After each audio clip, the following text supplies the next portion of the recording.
ইসলামী banking এর ক্ষেত্রে সাধারণ মানুষের যে ধোঁয়াশা আছে বা বিভ্রান্তি আছে বা অস্পষ্টতা আছে, এটা দূর করার দরকার। তখনকার মদিনার সমাজে এতগুলো মানুষ মক্কা থেকে আসার পর সেখানকার অর্থনৈতিক ক্রাইসিস কোন পর্যায়ে গিয়ে পৌঁছার কথা ছিল, কিন্তু ইতিহাস ঘাটলে দেখা যায় একটি বেলার জন্য মদিনাবাসী কোনো ক্রাইসিসের মুখোমুখি হতে হয়নি। কি পলিসি তিনি অ্যাপ্লাই করেছিলেন, অর্থনৈতিক ধ্যান ধারণা কি ছিল, আল্লাহ রাব্বুল আলামিন তার প্রতি কি ওহী নাজিল করেছেন, যেটাকে তিনি অ্যাপ্লিকেশন করার মধ্য দিয়ে মদিনার মানুষের এই ক্রাইসিস দূর করতে পেরেছেন। শুধু তাই নয়, আজকের পৃথিবীতে শরণার্থীদেরকে নির্দিষ্ট একটা জায়গায় রাখা হয়, নির্দিষ্ট একটা এলাকাতে তাদেরকে থাকতে দেওয়া হয়, কিন্তু মক্কা থেকে হিজরত করে আসা মুহাজির সাহাবীদেরকে মদিনার সমাজের প্রত্যেকটা মানুষের, প্রত্যেকটা ঘর বাড়ির, প্রত্যেকটা প্রতিষ্ঠানের সাথে মিশে যাওয়ার সুযোগ দেওয়া হয়েছে। এখানে কালচারাল এবং সোশ্যাল বড় ধরনের সমস্যা তৈরি হওয়ার কথা ছিল, কারণ ভিনদেশি বেশ কয়েকশো কিলোমিটার দূরে, তখনকার যুগে কয়েক শত কিলোমিটার দূরে অবস্থান করা আজকের যুগে কয়েক হাজার কিলোমিটার দূরে অবস্থান করার মতো। তো সেরকম কিছু মানুষ মদিনা শহরে যখন আসলেন, তাদের কালচার, তাদের কৃষ্টি, তাদের যে নিজস্বতা, তাদের যে স্বকীয়তা, এটা মদিনাবাসীদের সাথে পরিপূর্ণ খাপ খাওয়ার কথা ছিল না। এমনকি আবহাওয়া বা এনভায়রনমেন্টও মক্কা এবং মদিনার তখনও সময় একরকম ছিল না, এখনো একরকম পুরোপুরি নয়। কিন্তু বাস্তবতা হলো, মক্কা থেকে এতগুলো মানুষ মদিনা আসার পর তারা মদিনার সমাজের সাথে পরিপূর্ণভাবে মিশে গেলেন। পানি দুধের সাথে যেরকম মিশে যায়, তারা সেরকম মিশে গেলেন। ঘরে ঘরে মারামারি হওয়ার কথা ছিল, ঘরে ঘরে গন্ডগোল হওয়ার কথা ছিল, ঘরে ঘরে সামাজিক ক্রাইসিস হওয়ার কথা ছিল, কিন্তু একটা সিঙ্গেল কেস, একটা বিচ্ছিন্ন ঘটনাও খুঁজে পাওয়া দুরূহ হয়, কঠিন হয়। এখানে আজকের পৃথিবীতে এরকম কয়েক হাজার কিলোমিটার দূর থেকে যদি কয়েক মিলিয়ন মানুষ আমাদের দেশে ঢুকে যায় এবং তারা যদি আমাদের সাথে মিশে একাকার হয়ে যায়, বহু সামাজিক ক্রাইসিস তৈরি হবে, বহু সমস্যার তৈরি হবে। কি ছিল মুহাম্মদ সাল্লাল্লাহু আলাইহি সাল্লামের আদর্শে, কি ছিল তার নেতৃত্বে, যে একটি বিচ্ছিন্ন ঘটনা খুঁজে পাওয়া যায় না যে আনসারি সাহাবী মদিনা থেকে যারা ছিলেন, যারা মদিনা থেকে ওয়েলকাম করেছেন বাহির থেকে আগত, মক্কা থেকে আগত মুহাজির সাহাবীদেরকে, তাদের পরস্পরের সাথে কোনো দাঙ্গা, কোনো মারামারি, তাতে 2-4 জন মারা গেছেন বা 2-4 জন আহত হয়েছেন বা বড় কোনো ক্রাইসিস তৈরি হয়েছে, নবী সাল্লাল্লাহু আলাইহি সাল্লামকে তার জন্য বের হয়ে এসে বিচার সালিশ করতে হয়েছে, সংগ্রাম করতে হয়েছে, এমন একটি ঘটনাও কেন খুঁজে পাওয়া যায় না? বাংলাদেশ ব্যাংক মসজিদ কর্তৃক আয়োজিত আজকের এই সিরাত সেমিনারের সম্মানিত সভাপতি, বাংলাদেশ ব্যাংকের বিভিন্ন পর্যায়ের কর্মকর্তা, অন্যান্য ব্যাংক থেকে আগত সম্মানিত অতিথিবৃন্দ, জন্মসূত্রে যারা মুসলমান, ইসলামকে যাদের আদ্যপান্ত পড়া হয়নি, জানা হয়নি, ইসলামের বেসিক এবং মৌলিক বিষয়গুলো যাদের পড়া হয়নি, দুর্ভাগ্য যে আমরা ইসলামটাকে শুধুমাত্র ইবাদত সর্বস্ব, কিছু আমল সর্বস্ব একটি ধর্মে পরিণত করেছি, বা আমাদের ধারণার জগতে ইসলামকে আমরা সেই জায়গাটা রেখে দিয়েছি। আপনার জীবনে এমন কোনো সংকট হয়তো খুঁজে পাওয়া কঠিন হবে বা পাওয়া যাবে না, যেই সংকটে মুহাম্মদ সাল্লাল্লাহু আলাইহি সাল্লামের কোনো সুস্পষ্ট নির্দেশনা নেই। তিনি অন্যান্য দার্শনিকদের মতো কিংবা অন্যান্য গবেষকদের মতো কিংবা অন্যান্য আইডিওলজির প্রতিষ্ঠাতাদের মতো তিনি শুধুমাত্র কোনো নীতিবাক্য বলে পৃথিবীতে যাননি। তিনি বলেছেন, বাবা হিসাবে সন্তানের পরিপূর্ণ দায়িত্ব পালন করতে হবে, সেটা তিনি করে দেখিয়েছেন। সন্তান হিসাবে বাবা মায়ের প্রতি কর্তব্য পালন করতে হবে, তিনি শুধু নীতিবাক্য বলেননি, তিনি তার উদাহরণ তার জীবনে তিনি রেখে গেছেন। সমরনায়ক হিসাবে সহযোদ্ধাদের প্রতি কেমন আচরণ করতে হবে, কি দায়িত্বশীলতার পরিচয় দিতে হবে, সেটা তিনি শুধু বলেই ক্ষান্ত হননি, তিনি সেটা করে দেখিয়েছেন। তিনি যখন মক্কা থেকে হিজরত করে মদিনায় আসেন, শত শত হাজার হাজার সাহাবীরা, আজকের যুগে শরণার্থী যাদেরকে বলা হয়, সে যুগে মক্কা থেকে হিজরত করে শুধু খালি হাত পায়ে, শরীরের এক পোশাক নিয়ে অনেকটা হাজার হাজার মানুষকে মদিনায় আসতে হয়েছে। তখনকার মদিনার সমাজে এতগুলো মানুষ মক্কা থেকে আসার পর সেখানকার অর্থনৈতিক ক্রাইসিস কোন পর্যায়ে গিয়ে পৌঁছার কথা ছিল, কিন্তু ইতিহাস ঘাটলে দেখা যায় একটি বেলার জন্য মদিনাবাসী কোনো ক্রাইসিসের মুখোমুখি হতে হয়নি। কি পলিসি তিনি অ্যাপ্লাই করেছিলেন, তার অর্থনৈতিক ধ্যান ধারণা কি ছিল, আল্লাহ রাব্বুল আলামিন তার প্রতি কি ওহী নাজিল করেছেন, যেটাকে তিনি অ্যাপ্লিকেশন করার মধ্য দিয়ে মদিনার মানুষের এই ক্রাইসিস দূর করতে পেরেছেন। শুধু তাই নয়, আজকের পৃথিবীতে শরণার্থীদেরকে নির্দিষ্ট একটা জায়গায় রাখা হয়, নির্দিষ্ট একটা এলাকাতে তাদেরকে থাকতে দেয়া হয়। কিন্তু মক্কা থেকে হিজরত করে আসা মুহাজির সাহাবীদেরকে মদিনার সমাজের প্রত্যেকটা মানুষের, প্রত্যেকটা ঘর বাড়ির, প্রত্যেকটা প্রতিষ্ঠানের সাথে মিশে যাওয়ার সুযোগ দেওয়া হয়েছে। এখানে কালচারাল এবং সোশ্যাল বড় ধরনের সমস্যা তৈরি হওয়ার কথা ছিল, কারণ ভিনদেশী বেশ কয়েকশো কিলোমিটার দূরে, তখনকার যুগে কয়েক শত কিলোমিটার দূরে অবস্থান করা, আজকের যুগে কয়েক হাজার কিলোমিটার দূরে অবস্থান করার মতো। তো সেরকম কিছু মানুষ মদিনা শহরে যখন আসলেন, তাদের কালচার, তাদের কৃষ্টি, তাদের যে নিজস্বতা, তাদের যে স্বকীয়তা, এটা মদিনাবাসীদের সাথে পরিপূর্ণ খাপ খাওয়ার কথা ছিল না। এমনকি আবহাওয়া বা এনভায়রনমেন্টও মক্কা এবং মদিনার তখনও সময় একরকম ছিল না, এখনো একরকম পুরোপুরি নয়।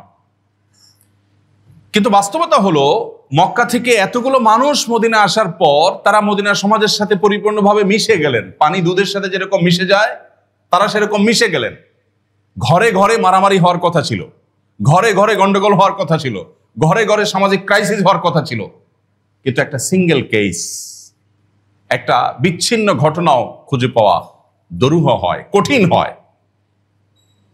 এখানে আজকের পৃথিবীতে এরকম কয়েক হাজার কিলোমিটার দূর থেকে যদি কয়েক মিলিয়ন মানুষ আমাদের দেশে ঢুকে যায় এবং তারা যদি আমাদের সাথে মিশে একাকার হয়ে যায়, বহু সামাজিক ক্রাইসিস তৈরি হবে, বহু সমস্যার তৈরি হবে। কি ছিল মুহাম্মদ সাল্লাল্লাহু আলাইহি সাল্লামের আদর্শে, কি ছিল তার নেতৃত্বে, যে একটি বিচ্ছিন্ন ঘটনা খুঁজে পাওয়া যায় না যে আনসারী সাহাবী মদিনা থেকে যারা ছিলেন, যারা মদিনা থেকে ওয়েলকাম করেছেন বাহির থেকে আগত, মক্কা থেকে আগত মুহাজির সাহাবীদেরকে, তাদের পরস্পরের সাথে কোনো দাঙ্গা, কোনো মারামারি, তাতে 2-4 জন মারা গেছেন বা 2-4 জন আহত হয়েছেন বা বড় কোনো ক্রাইসিস তৈরি হয়েছে, নবী সাল্লাল্লাহু আলাইহি সাল্লামকে তার জন্য বের হয়ে এসে বিচার সালিশ করতে হয়েছে, সংগ্রাম করতে হয়েছে, এমন একটি ঘটনাও কেন খুঁজে পাওয়া যায় না? এটা কি খুব স্বাভাবিক বিষয়? এটা কি আসলে কোনো আইন করে একটা সম্পূর্ণ বিপরীতমুখী বা অনেকটা বিপরীতমুখী দুটি সমাজের মানুষকে দুধের সাথে পানির মতো মিশিয়ে একাকার করে তাদেরকে শান্তিপূর্ণ, সৌহার্দ্যপূর্ণ পরিবেশে রাখা, এটি কি আসলে সম্ভব? কিন্তু এই অসম্ভবকে তিনি সম্ভব করেছিলেন। সম্মানিত উপস্থিতি, কি ছিল তার মধ্যে? তার নেতৃত্বের কি গুণাবলী ছিল, কি কোয়ালিটি ছিল, কি সেই সম্মোহনী শক্তি যেটা এখনো আকর্ষণ করে? একজন মানুষ হয়তো নামে মুসলমান, নামাজটাও ঠিক মতো পড়েন না, কিন্তু তার সামনে আপনি মুহাম্মদ সাল্লাল্লাহু আলাইহি ওয়াসাল্লামকে একটা কটু কথা বলে দেখবেন, তার শরীরের সমস্ত শক্তি দিয়ে সে প্রতিবাদ করবে, সে সহ্য করবে না। পৃথিবীতে অনেক নবী রাসূলরা চলে গেছেন যাদেরকে আমরা শ্রদ্ধা করি। খ্রিস্টানরা যাকে নবী হিসাবে মানেন, আমরাও তাকে নবী হিসাবে শ্রদ্ধা করতে বাধ্য। আল্লাহ নবী ঈসা আলাইহিস সালাম, মুসা আলাইহিস সালাম, আরো যে সমস্ত নবী রাসূলরা ছিলেন, একজন নবী রাসূল এই জায়গাটি তারা পাননি যে জায়গাটি মুহাম্মদ সাল্লাল্লাহু আলাইহি সাল্লাম পেয়েছেন। আল্লাহ রাব্বুল আলামিন তার প্রকৃত অনুসারী হয়ে দুনিয়া এবং আখিরাতকে আমাদের উজ্জ্বল করার তৌফিক আমাদেরকে দান করুন। সম্মানিত উপস্থিতি, আপনারা দেশের মনিটারি পলিসির নিয়ন্ত্রক হিসাবে ব্যাংক ব্যবস্থার নীতি নির্ধারক প্রতিষ্ঠান বাংলাদেশ ব্যাংকে কাজ করছেন। যে প্রতিষ্ঠান দ্রব্যমূল্য নিয়ন্ত্রণ, এমপ্লয়মেন্ট জেনারেশন, দেশের অর্থের পাচার রোধ, ব্যবসা বাণিজ্যের প্রসার, জনগণের আমানতের সুরক্ষা এবং শক্ত অর্থনীতির ভিত্তি তৈরি করা এবং আন্তর্জাতিক অঙ্গনে দেশের ভাবমূর্তি উজ্জ্বল করার জন্য যে ব্যাংকের ভূমিকা সবচেয়ে গুরুত্বপূর্ণ এবং অনস্বীকার্য, সেখানে আপনারা কাজ করছেন। এই জায়গায় আপনাদের সততা, আপনাদের দক্ষতা, অন্যায়ের বিপরীতে আপনাদের আপোষহীনতা, আপনাদের এই মাটি এবং মাটির মানুষের প্রতি ভালোবাসা, দায়িত্বশীলতা, দায়িত্ববোধ, অ্যাজ এ মুসলিম উম্মার প্রতি আপনাদের দায়িত্ববোধ, আমানতদারিতা এবং সর্বোপরি খোদাভীরুতা, আল্লাহ ভীরুতার উপর যদি দেশের অর্থনীতির দৃঢ়তা, সামাজিক স্থিতিশীলতা, আর্থিক অনিয়ম রোধ করা এবং দেশের মানুষের সুখ শান্তি এগুলো আনয়নের জন্য কাজ করার এই মহান দায়িত্ব আপনারা যথাযথ পালন করতে পারেন, আমি বিশ্বাস করি তাহলে মুহাম্মদ সাল্লাল্লাহু আলাইহি ওয়াসাল্লামের যে আদর্শের অনুসরণের কথা আমরা বলছি, তার যে জীবন দর্শনকে আল্লাহ তাআলা আমাদের জন্য অনুপম আদর্শ হিসেবে উপস্থাপন করেছেন, সেটা সত্যিকার অনুসরণ তখনই হবে। সম্মানিত উপস্থিতি, তিনি যে শরিয়া আমাদের সামনে নিয়ে এসেছেন, উপস্থাপন করেছেন আল্লাহর পক্ষ থেকে, এটি তার বানানো কোনো জীবন আদর্শ বা তার বানানো কোনো জীবন দর্শন নয়। তিনি যে শরিয়া আমাদের সামনে উপস্থাপন করেছেন, এই শরিয়ার মূল উদ্দেশ্য, যেটাকে মাকাসিদুশ শরিয়া বলা হয়, এই মাকাসিদুশ শরিয়া বা ইসলামী শরিয়ার মূল উদ্দেশ্য ছিল 5টি। তার প্রথম হলো মানুষের দ্বীন এবং আইডিওলজিকে রক্ষা করা। মানুষের ধর্মীয় আইডিওলজি, এটাকে আজ নানাভাবে নষ্ট করবার বহুবিধ প্রচেষ্টা দেশে, দেশের বাইরে বিভিন্ন পর্যায়ে চলমান আছে। নবী সাল্লাল্লাহু আলাইহি ওয়াসাল্লাম যে দ্বীন আমাদের সামনে আনয়ন করেছেন, যে শরিয়া আমাদের সামনে তিনি উপহার দিয়েছেন, এই শরিয়ার অন্যতম উদ্দেশ্য হলো মানুষের দ্বীনি আইডিওলজিকে রক্ষা করা। কেন রক্ষা করতে হবে, তার উপকারিতা কি, সে দীর্ঘ আলোচনা আমি আজ যাচ্ছি না। দ্বিতীয় উদ্দেশ্য হলো মানুষের জীবনের রক্ষা করা, জীবনের নিশ্চয়তা। ইসলামী শরিয়ার অন্যতম উদ্দেশ্য মানুষের জীবন যাতে নিরাপদে থাকে, কেউ কারোর দ্বারা যেন ক্ষতিগ্রস্ত না হয়। এবং তিনি যে শরিয়া আনয়ন করেছেন, তৃতীয় উদ্দেশ্য হলো মানুষের বিবেক, মানুষের বুদ্ধিকে হেফাজত করা, নিরাপদ করা, যাতে মানুষের বিবেক বুদ্ধি কোনোভাবে নষ্ট না হয়। ইসলাম যে মানুষকে মাদক সেবন করতে হারাম করেছে, কেন হারাম করেছে? কারণ এর মাধ্যমে মানুষের বিবেক, তার বুদ্ধি, এটা লোপ পেয়ে যায়, এটা নষ্ট হয়। এটাকে নষ্ট করতে ইসলাম আমাদেরকে অনুমোদন করে না। ইসলাম বা ইসলামী শরিয়ার 4 নম্বর উদ্দেশ্য হলো মানুষের সম্পদের সংরক্ষণ। শত শত বিধান নবী সাল্লাল্লাহু আলাইহি সাল্লামের সিরাতে, তার জীবনীতে শত শত নীতিবাক্য আপনি পাবেন, তার জীবনের শত শত উদাহরণ আপনি পাবেন, যেগুলোর উদ্দেশ্যই হলো মানুষের মাল এবং সম্পদের সংরক্ষণ, যেটি আপনারা এর উল্লেখযোগ্য অংশ আপনারা দায়িত্ব পালন করছেন এবং নেতৃত্বে আপনারা আছেন। ইসলামী শরিয়ার 5 নম্বর উদ্দেশ্য হলো মানুষের সম্ভ্রমের সংরক্ষণ। ইসলাম যেভাবে মানুষের সম্ভ্রমের সংরক্ষণের কথা বলে, পৃথিবীর ইতিহাসের কোন সভ্যতা, কোন সংস্কৃতি, কোন সমাজ, কোন আইডিওলজি, কোন জীবন দর্শন মানুষের সম্ভ্রমের এই মাত্রায় সংরক্ষণের কথা কল্পনাও করেনি। একজন নারী, তাকে শারীরিকভাবে হেনস্থা করতে পৃথিবীর সকল সমাজ আপনাকে অনুমোদন দিবে না। প্রত্যেকটা সমাজ, প্রত্যেকটা সভ্যতা বলবে কোন নারীকে আপনি ফিজিক্যালি তাকে আপনি হ্যারাসমেন্ট করবেন, তাকে আপনি উত্ত্যক্ত করবেন, এটা অন্যায়, এটা অপরাধ। কোন নারীকে আপনি মেন্টাল হ্যারাসমেন্ট করবেন, সেটাকে অপরাধ হিসাব বিবেচনা করবে পৃথিবীর সকল আদালত, সকল সমাজ, সকল সভ্যতা। বাট মুহাম্মদ সাল্লাল্লাহু আলাইহি ওয়াসাল্লাম যে শরীয়ত দিয়েছেন, সেখানে শুধুমাত্র এখানেই থেমে থাকা হয়নি, আরো এক কদম আগ বাড়িয়ে ইসলাম বলেছে, কোন নারীকে শারীরিক বা মানসিকভাবে হ্যারাসমেন্ট করা তো পরের কথা, এটা তো নিষেধ বটেই। এর পাশাপাশি কোন নারীকে নিয়ে আপনি মনোজগতে যদি বাজে কল্পনা করেন, মনে মনে যদি নোংরা চিন্তা করেন, তার সৌন্দর্য দেখা আপনার জন্য নিষিদ্ধ, যদি তিনি আপনার গায়ে মাহরাম হন, আপনার ফ্যামিলির কেউ না হন, তাহলে সেক্ষেত্রে তাকে দেখে মনোজগতে, তাকে নিয়ে কল্পনার জগতে তাকে নিয়ে বাজে চিন্তা করা, এটাকেও ইসলাম আপনার জন্য হারাম করেছে এবং এটাও তার প্রতি অসম্মান হিসাবে ইসলাম চিহ্নিত করেছে, যেটা পৃথিবীর কোনো সভ্যতা করেনি। ঠিক একইভাবে এরকম শত সহস্র উদাহরণ দেয়া যাবে, যেগুলো মূলত মানুষের সম্ভ্রমকে সংরক্ষণ করার জন্য ইসলাম দিয়েছে। সম্মানিত ভাইয়েরা, আমি যেটি বলছিলাম কিছুক্ষণ আগে, ইসলামটাকে আমরা শুধুই ইবাদত সর্বস্ব, নামাজ, রোজা, হজ, যাকাত কিংবা কোরআন তেলাওয়াত, জিকির, আজকার, দোয়া, এসব ইবাদতের মধ্যেই শুধুমাত্র ইসলামকে আমরা অনেকেই সীমাবদ্ধ মনে করি। অথচ ইসলাম ইবাদত প্রধান একটি দিন হলেও এখানে মানব জীবনের প্রতিটা সেক্টর সম্পর্কে সুনির্দিষ্ট গাইডলাইন এবং নীতিমালা দেওয়া আছে।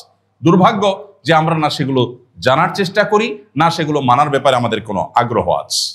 সম্মানিত উপস্থিতি, মুহাম্মদ সাল্লাল্লাহু আলাইহি সাল্লাম তিনি মদিনার যে অর্থনীতি ছিল, সেই অর্থনীতিকে পৃথিবীর মানুষের কাছে একটা উদাহরণ হিসেবে যে পেশ করতে পেরেছিলেন, মক্কা থেকে আসা মুহাজির সাহাবীদের কেউ যে মদিনা মানুষের উপরে বার্ডেন হন নাই। অবাক করা ব্যাপার, তারা কেউ রিফিউজি ক্যাম্পে ছিলেন না। 1450 বছর আগের বাস্তবতা এটি কল্পনা করাও কঠিন। তিনি প্রত্যেকটা মক্কা থেকে আগত সাহাবীকে গাইড করেছেন, বাজারে যাও, ব্যবসা শুরু করো। মদিনায় থাকা সাহাবীদেরকে বলেছেন, মুহাজির সাহাবীদেরকে তোমরা ধার দিতে পারো, তারা ব্যবসা করে তার লভ্যাংশ দিয়ে তোমাদের ধার দেনা পরিশোধ করবে। একজন মানুষকে একটি দিনের জন্য নবী করিম সাল্লাল্লাহু আলাইহি সাল্লাম রিফিউজি হিসাবে বসে বসে খেতে দেননি। তিনি নিজেও কখনো বসে বসে কারোর বোঝা হয়ে তিনি খান। তিনি বাজারে গিয়েছেন, তিনি ব্যবসা করতেন, তিনি শ্রম দিয়েছেন, তিনি অন্য ধর্মের মানুষদের অধীনে কাজ করেছেন, কিন্তু তারপরও কারোর কাছে একটি বেলার জন্য, একটি দিনের জন্য বোঝা হন। আজ পৃথিবী যেসব বিষয় ভাবছে এগুলো 1450 বছর আগে তিনি বাস্তবায়ন করে গেছেন। সম্মানিত উপস্থিতি, লেনদেনের সততা এবং হালাল উপার্জন এটার ব্যাপারে তিনি এত বেশি গুরুত্ব আরোপ করেছেন যে তাফসীরাতে শুধুমাত্র এই অধ্যায় নিয়ে আপনি শত সহস্র পৃষ্ঠা পাবেন। আমাদেরকে যে দিন দিয়েছেন সেই দিন শুধুমাত্র নামাজ রোজা নয়, নামাজ রোজার পাশাপাশি আমাদের উপার্জনে সততা এবং হালাল উপার্জনের ব্যাপারে তিনি এত বেশি গুরুত্ব আরোপ করেছেন যে আল্লাহ রাব্বুল আলামিন কোরআনে কারীমে বলেছেন, ইয়া আইয়ুহার রাসূলু কুলু মিনাত তাইয়্যিবাতি ওয়া আমালু সালিহা। হে রাসূলগণ, আল্লাহ কোরআনে বলছেন, হে রাসূলগণ, কুলু মিনাত তাইয়্যিবাত, যা খাবে সেটা যেন হালাল হয়, পবিত্র হয়। এর পরের বাক্যে আল্লাহ বলেছেন ওয়া আমালু সালিহা, এবং তোমরা সৎকর্ম সম্পাদন করবে, নেক আমল করবে। এই আয়াতের গাঁথনির দিকে তাকালে আমরা দেখতে পাবো, আয়াতের প্রথম অংশে আল্লাহ বলছেন তোমরা হালাল খাও, পবিত্র খাবার গ্রহণ করো। এরপরে বলছেন ওয়া আমালু সালিহা, তোমরা নেক আমল করো। তার মানে আল্লাহ তাআলা আমাদেরকে বলছেন আগে তুমি তোমার উপার্জন, এই ক্ষেত্রে তুমি সৎ এবং হালাল উপার্জনের ব্যাপারে তুমি গুরুত্ব আরোপ করো, এরপরে তুমি নেক আমল করো। আমাদের সমাজ বাস্তবতার দিকে তাকালে আপনি দেখবেন, আমরা যারা নিজেদেরকে মুসলমান পরিচয় দিচ্ছি, আমাদের টেন্ডেন্সি এবং প্রবণতাটা হলো আগে টাকা কামাই করে নেই, এরপরে আমি হুজুর হয়ে যাব। আমরা মনে করি যে টাকা হইলে যেহেতু বাঘের কল্লা পাওয়া যায়, সো আল্লাহকে কেন পাওয়া যাবে না। এই জন্য সারা জীবন ঘুষ, দুর্নীতি, হারাম উপার্জন, অন্যের হক মেরে খাওয়া, বিভিন্ন উপায়ে আমরা সম্পদের পাহাড় গড়ে এরপরে কিছু সম্পদ মসজিদে, কিছু মাদ্রাসায়, কিছু হুজুরদেরকে দাওয়াত দিয়ে খাওয়ানো, কিছু হাদিয়া তোফা দেওয়া, কিছু সামাজিক কাজকর্ম করা, এর মাধ্যমে আমাদের সমস্ত কালো টাকা, সমস্ত অন্যায়ভাবে উপার্জিত টাকাগুলোকে আমরা হালাল করার চেষ্টা করি, যেটা একটা ব্যর্থ চেষ্টা। নবী করিম সাল্লাল্লাহু আলাইহি সাল্লাম তিনি যে আদর্শ আমাদেরকে দিয়েছেন, সে আদর্শে তিনি পরিষ্কার করে আমাদেরকে জানিয়েছেন যে আগে তোমার উপার্জনকে সৎ এবং হালাল করো, এরপর নেক আমল তোমার একটু কম হলেও চলবে। আর উপার্জন তোমার যদি হারাম পথে হয় আর নফল আমলের পাহাড়ও নিয়ে যদি কেউ দাঁড়ায় কিয়ামতের ময়দানে, সে সাকসেস হতে পারবে। তো নবী করিম সাল্লাল্লাহু আলাইহি সাল্লাম এই ব্যাপারে যে গুরুত্ব আরোপ করেছেন, তার গুরুত্বপূর্ণ একটা দিক আপনারা দেখছেন, বরং নেতৃত্ব দিচ্ছেন। আপনারা অনেকে জেনে থাকবেন, কোরআনে কারীমের সবচেয়ে দীর্ঘ আয়াত, যে আয়াতনের সবচেয়ে বড়, সেটা কিন্তু নামাজ সম্পর্কে না, সেটা ঈমান সম্পর্কেও না, সেটা রোজা সম্পর্কেও না, সেটা হজ সম্পর্কেও না, সেটা দান সাদকা সম্পর্কেও না, সেটা জিকির আজকার সম্পর্কেও না, সেটা দুরূদ সম্পর্কেও না, সেটা হলো লেনদেন সম্পর্কে। কোরআনে কারীমের সবচেয়ে দীর্ঘ আয়াতটি হলো সূরা বাকারার 282 নম্বর আয়াত। এই আয়াতকে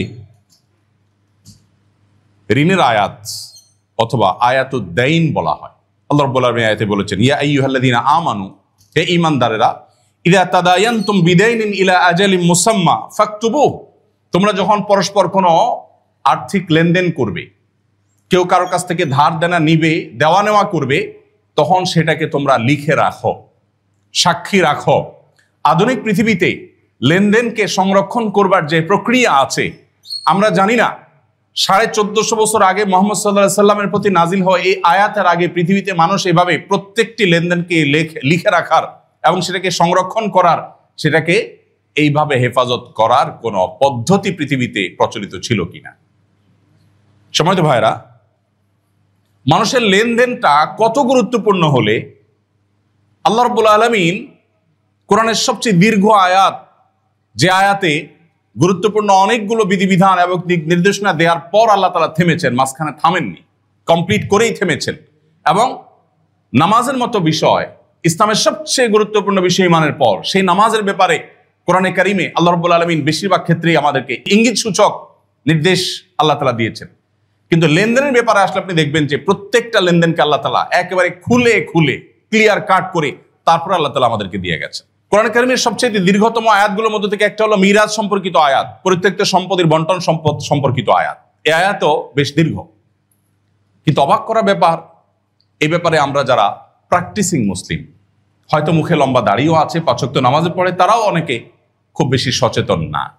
বাবা মা মারা গেলে সম্পদ বন্টনে কোনো খোঁজ খবর নেই। আর আমাদের সমাজটাও এমন হয়েছে যে কোনো মানুষ মারা গেলে তার সন্তানরা যদি সম্পদ বন্টন করতে বসে, তাহলে এলাকার মানুষ এটাকে খারাপভাবে দেখে। তারা মনে করে লোকটা দুনিয়া থেকে যে সারল না, ছেলেমেয়েরা এখনই ভাগ বন্টন করতে বসে গেছে। এই সামাজিক ট্যাবুর কারণে তারা ভাগ বন্টন করতে পারে না। এরপর যে ভাইয়ের প্রভাব বেশি থাকে, যার গায়ে জোর বেশি থাকে, সে তার মতো করে সম্পদ দখল করে এবং সঠিক বন্টন আর হয়ে ওঠে না। সময়তো ভাইরা, এই জন্য মুহাম্মদ সাল্লাল্লাহু আলাইহি সাল্লামের জীবনের এই অধ্যায়টি, অর্থাৎ লেনদেনের সততা, উপার্জন হালাল হওয়া, এই ব্যাপারটিকে কতটা গুরুত্বারোপ আমাদের করতে হবে সেটা এই আয়াত থেকে পরিষ্কারভাবে বোঝা যায়। যে প্রায় 1 পৃষ্ঠা দীর্ঘ আয়াত কোরআনে আরেকটি নেই, একটি আছে, আর সেটি হলো লেনদেন সম্পর্কিত। অতএব এখান থেকে বোঝা যায় যে লেনদেনের বিষয়টাকে ইসলাম কিভাবে দেখেছে এবং কতটা গুরুত্ব আরোপ করেছে। সময়ত উপস্থিতি, নবী করিম সাল্লাল্লাহু আলাইহি সাল্লাম তিনি তার যা আদর্শ আমাদের সামনে রেখে গেছেন, তার জীবনী থেকে আমরা একটি পয়েন্ট উল্লেখ করলাম যে তিনি লেনদেনের সততাকে যে কোনো কিছুর ঊর্ধ্বে রাখতেন এবং সর্বোচ্চ গুরুত্ব দিতেন। এবং তার যে জীবন দর্শন ছিল, সেই জীবন দর্শনটাকে যারা অনুসরণ করেছেন সাহাবায়ে কেরাম, তাদের প্রত্যেকটা মানুষের জীবনে আপনি অ্যানালাইসিস করতে পারেন। ব্যক্তি জীবনে তাদের কারো কারো কোনো কোনো ত্রুটি, কোনো কোনো বিচ্যুতি, কোনো কোনো স্খলনের ঘটনা পাওয়া যায়, কিন্তু সাহাবীদের জীবনে আপনি কখনো আর্থিক অসততার কোনো একটি উদাহরণ কোনো সাহাবীর জীবনে আপনি খুঁজে পাবেন না। অমুসলিমদের লেখা যে সমস্ত সিরাত গ্রন্থ আছে বা নবী সাল্লাল্লাহু আলাইহি ওয়াসাল্লামের জীবনী আছে, সেগুলো যদি আপনি খোঁজেন, নবী সাল্লাল্লাহু আলাইহি ওয়াসাল্লাম এর হাতে গড়া সাহাবীরা তাদের ব্যক্তিগতভাবে মানুষ হিসাবে কোনো ত্রুটি বিচ্যুতির কথা উল্লেখ থাকলেও তাদের আর্থিক কোনো অসততার কোনো একটি উদাহরণ, কোনো একটি ঘটনা, আপনি কোনো একটি জাল বা ভিত্তিহীন যে হাদিস বলা হয় সেগুলো আপনি খুঁজে পাবেন না। দুর্ভাগ্য আমাদের, আমরা যারা নিজেদেরকে মুসলমান দাবি করি, আমরা শুধুই ইবাদত বন্দেগীর মাধ্যমে মুসলমান হওয়ার চেষ্টা করি, লেনদেনে আমরা আর আমাদের সেই রূপটাকে ধরে রাখতে পারি না।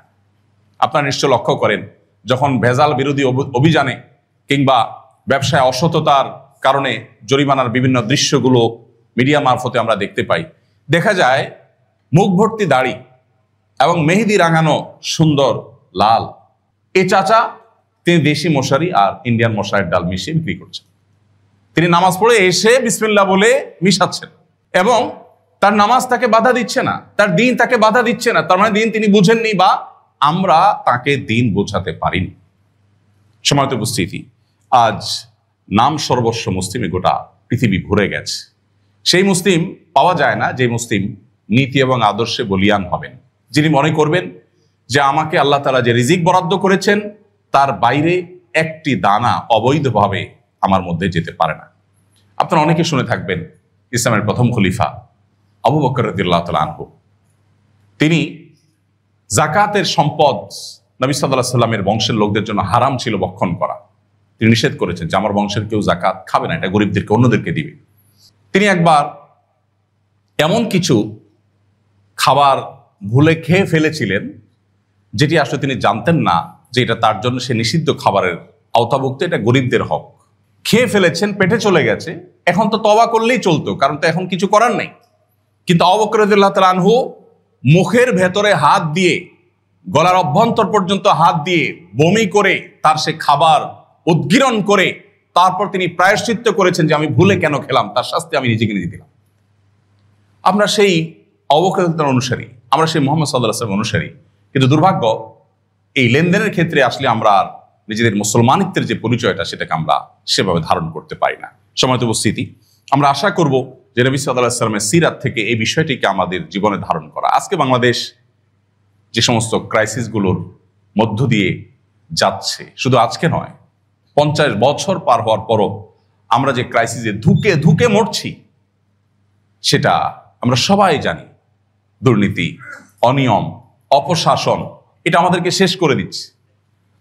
মুহাম্মদ সাল্লাল্লাহু আলাইহি ওয়াসাল্লামের অনুসারী দাবি করি, অথচ যে যেখানে যতটুকু সুযোগ পাই তিনি ততটুকু অসৎ উপায় অবলম্বন করি। আমি প্রায় সময় বলার চেষ্টা করি যে সম্পদ আপনি অন্যায়ভাবে উপার্জন করবেন, মৃত্যু পর্যন্ত আপনাকে অপেক্ষা করতে হবে না। আপনি নিশ্চিতভাবে লিখে রাখুন এবং জেনে রাখুন জীবদ্দশায় এটা আপনাকে দংশন করবে। প্রতিনিয়ত আমাদের কাছে মানুষজন আসে অবৈধ সম্পদের পাহাড় করবার পর, যখন দেয়ালে পিঠ ঠেকে গেছে, যখন দেখেছেন যে সম্পদ তাকে সুখ দিতে পারছে না, যখন রিয়েলাইজ হয়েছে, তখন তিনি হয়তো আর পেছনে ফেরার সুযোগ পাচ্ছেন না, জীবনের ব্যাক গিয়ার নেই, তিনি এখন এসে আফসোস করছেন, প্রায়শ্চিত্ত করছেন। প্রতিনিয়ত, অলমোস্ট প্রতিদিন অফিসে এরকম লোকজনের ভিড় আসে। ভাইরা আমার, আল্লাহ রাব্বুল আলামিন আমাদেরকে পবিত্র এবং হালাল উপার্জনের মধ্যে যে সুখ দিয়েছেন, অপবিত্র এবং হারাম উপার্জনের মধ্যে সেই সুখ দেননি। আল্লাহ আমাদের সবাইকে সেটাকে মেনে চলার তৌফিক দান করুন। নবী সাল্লাল্লাহু আলাইহি ওয়াসাল্লামের সিরাত থেকে আরেকটি পয়েন্ট নিয়ে আমি কথা বলতে চাই, সেটা হলো কোরআনের সর্বাধিক গুরুত্ব পাওয়া বিষয়গুলোর অন্যতম। সে বিষয়টিকে কোরআনের ভাষায় বলা হয়েছে আদল অথবা কিসত। দুটি শব্দে কোরআনে ব্যবহার করা হয়েছে প্রায় 40 বার। পুরো কোরআন জুড়ে প্রায় 40 বার আল্লাহ রাব্বুল আলামিন আমাদেরকে ইনসাফ, ন্যায় বিচার এবং আদল করতে বলেছেন। কোরআন কারীমে আল্লাহ বলেছেন, ইন্নাল্লাহা ইয়া'মুরুকুম আন তুআদ্দুল আমানাতি ইলা আহলিহা। আল্লাহ বলেছেন, ইন্নাল্লাহা ইয়া'মুরু বিল আদলি ওয়াল ইহসান। আপনারা জুমার নামাজে শৈশব থেকেই দ্বিতীয় খুতবার শেষে অনেক মসজিদেই খতিবদের মুখ থেকে আয়াতটা শুনে থাকবেন, ইন্নাল্লাহা ইয়া'মুরু বিল আদলি ওয়াল ইহসান ওয়া ইতাই যিল কুরবা ওয়া ইয়ানহা আনিল ফাহশাই ওয়াল মুনকারি ওয়াল বাগই ইয়াইযুকুম লাআল্লাকুম তাযাক্কারুন। মনে পড়ে? শুনতে শুনতে আমরা দাঁড়ায় যাই। তো এই যে আয়াতের প্রথম অংশ, ইন্নাল্লাহা ইয়া'মুরু বিল আদলি ওয়াল ইহসান, এই অংশে আল্লাহ বলছেন যে আল্লাহ তাআলা তোমাদেরকে অর্ডার করছেন আদল এবং ইহসান করবার জন্য, ইনসাফ করবার জন্য।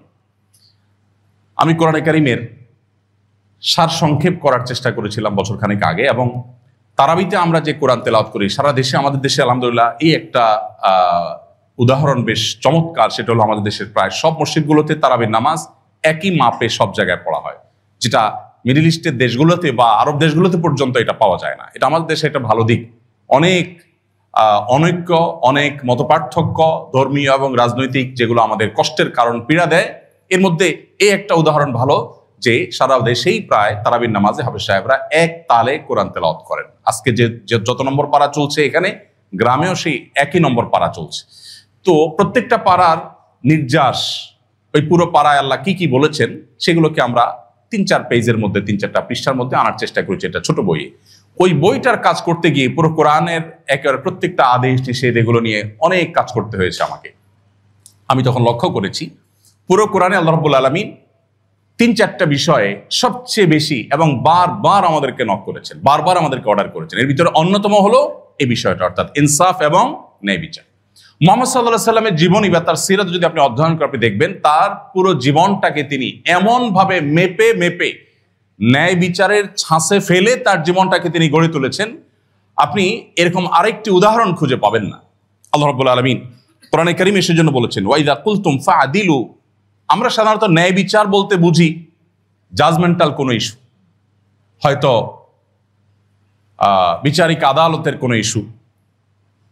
অথচ ন্যায় বিচার বা আদল, এটার সাথে শুধুমাত্র বিচার কার্যের সম্পর্ক নয়, বরং আমাদের জীবনের প্রতিটি পদে পদে ন্যায় বিচারের প্রশ্ন এবং প্রসঙ্গ আসে, যেটা আমরা হয়তো ওইভাবে ভাববার সুযোগ অনেকের হয়নি।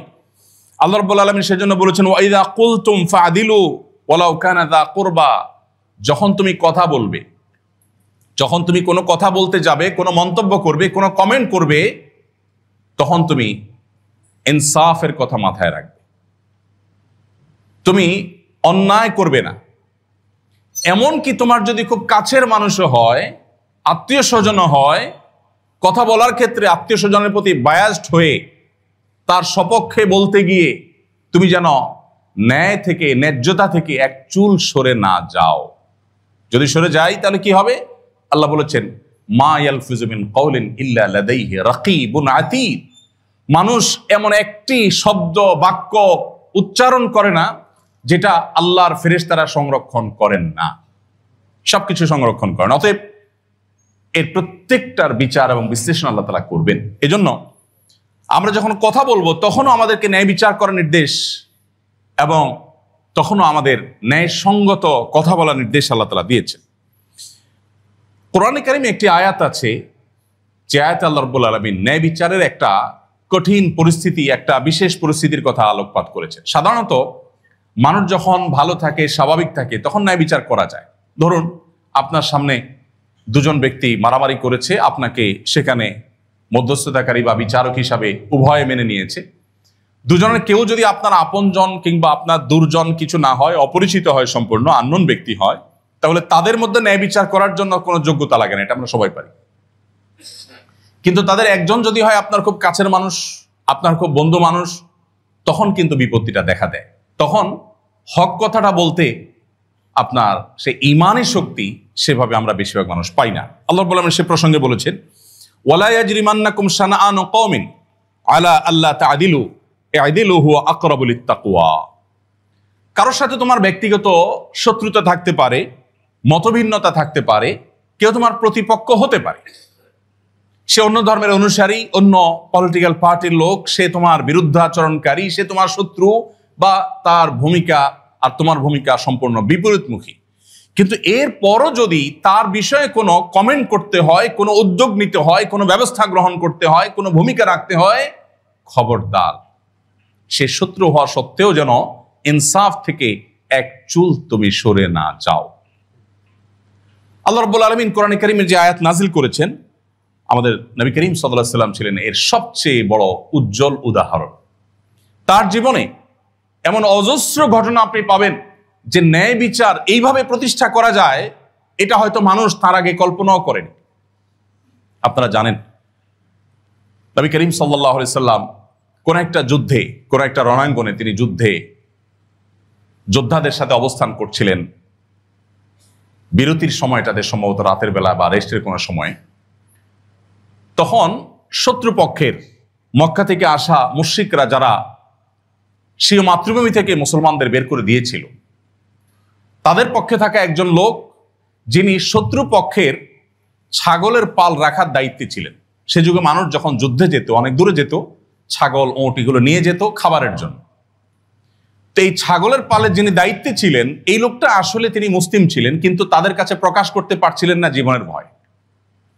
যখন দুই পক্ষ মুখোমুখি হয়ে গেছে এবং যুদ্ধবিরতি চলছে, রাতের অন্ধকারে তিনি ছাগলের পাল চড়াতে চড়াতে, ঘাস খাওয়ানোর ভান করতে করতে মুসলমানদের দলে ভিড়ে গেছে এবং মুহাম্মদ সাল্লাল্লাহু আলাইহি ওয়াসাল্লামের কাছে তিনি যে কোনোভাবে চলে গেছেন, যে বললেন, হে আল্লাহর রাসূল, আমি মূলত মুসলমান, মক্কা থেকে আসার জন্য আমি বাহানা খুঁজছিলাম, একা আসতে গেলে আমাকে তারা হয়তো ধরে মেরে ফেলতো, তো যুদ্ধের ভান করে তাদের সাথে চলে এসেছি এবং তারা আমাকে ছাগল চড়াতে দিয়েছে। এই ছাগল চড়াতে চড়াতে আমি ঘাস খাওয়াতে খাওয়াতে আপনার দলে ভিড়ে গেছি, আমাকে আপনি অ্যাকসেপ্ট করেন, কবুল করেন, আমি আর তাদের কাছে ফিরে যেতে চাই না। মুহাম্মদ সাল্লাল্লাহু আলাইহি সাল্লাম তাকে বললেন, তুমি যখন ঈমান এনেছো, ইসলাম গ্রহণ করেছো, মোস্ট ওয়েলকাম, তোমাকে অবশ্যই আমরা অ্যাকসেপ্ট করব, কিন্তু যে ছাগলগুলো তুমি সাথে নিয়ে এসেছো এগুলো আমরা অ্যাকসেপ্ট করতে পারি না। শত্রুপক্ষের খাবার, এই খাবারগুলো আটকে দিলে শত্রু দুর্বল হয়ে পড়বে।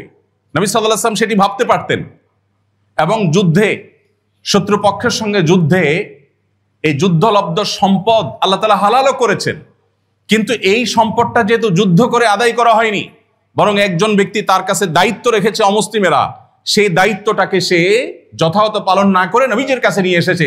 নবীজি বলেছেন, এইটা আমি অ্যাকসেপ্ট করতে পারি না, এটা তোমাকে ফেরত দিয়ে আসতে হবে। আমরা সেই রাসূলের উম্মত। আজ একটু সুযোগ পেলে আমরা সামান্য একটু টাকার লোভে, একটু সম্পদশালী হওয়ার লোভে আমরা আমাদের ঈমানকে, আমাদের চরিত্রকে, আমাদের আখলাককে, আমাদের আদল এবং ইনসাফকে আমরা বিকিয়ে দিই। মুহাম্মদ সাল্লাল্লাহু আলাইহি ওয়াসাল্লাম তার পরিবারদের মধ্যে যখন ইনসাফ করতেন, ভাগ করতেন, সবকিছু ভাগ করে দেওয়ার পর বলতেন, হে আল্লাহ, আমার যতটুকু সাধ্যে আছে ইনসাফ করার তার সবটুকুন আমি করলাম। আমি আমার পরিবারের মধ্যে কোনো অবিচার বৈষম্য করলাম না, যাকে যা দিলাম সমান হারে দিলাম। কিন্তু মনের টান যেটা, এটা কারোর প্রতি একটু বেশি চলে আসে, কারোর প্রতি একটু কম চলে আসে, হে আল্লাহ এটা আমার নিয়ন্ত্রণের বাইরে, আপনি আমাকে সেটা ক্ষমা করে দিন।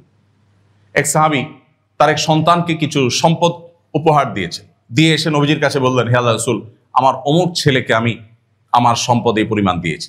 নবীজি বলেছেন, তোমার তো আরো সন্তান আছে আমি জানি, তাদেরকে কি তুমি দিয়েছো? তখন লোকটি বললেন, না তাদেরকে দেওয়া হয়নি। তখন নবী সাল্লাল্লাহু আলাইহি ওয়াসাল্লাম বলেছেন, ইত্তাকুল্লাহ ওয়া আদিলু বাইনা আওলাদিকুম, আল্লাহকে ভয় করো এবং তোমার সন্তানদের মধ্যে তুমি সমতা রক্ষা করো।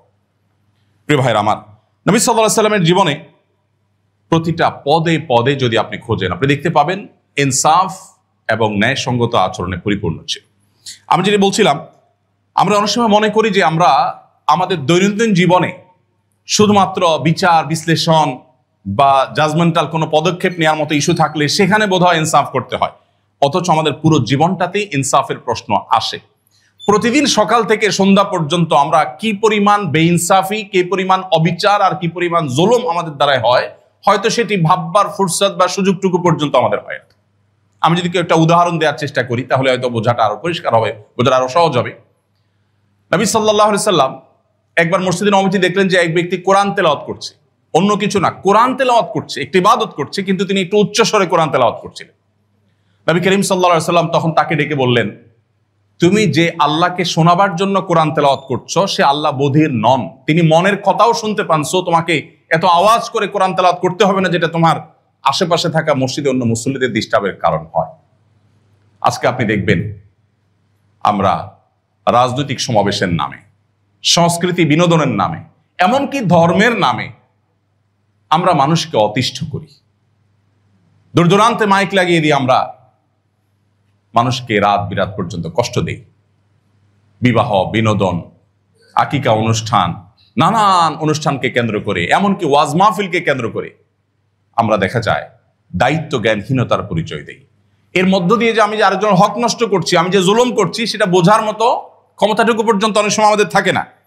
প্রিয় ভাইরা আমার, নবী করিম সাল্লাল্লাহু আলাইহি সাল্লাম যে দিন শিখিয়েছেন আমাদেরকে, সেখানে ইনসাফ পরিপন্থী কিছুই থাকতে পারবে না। আপনি সোশ্যাল মিডিয়াতে কোনো একটা নিউজ পেয়েছেন নেগেটিভ কারোর ব্যাপারে, আপনি সেটা প্রচার শুরু করে দিলেন।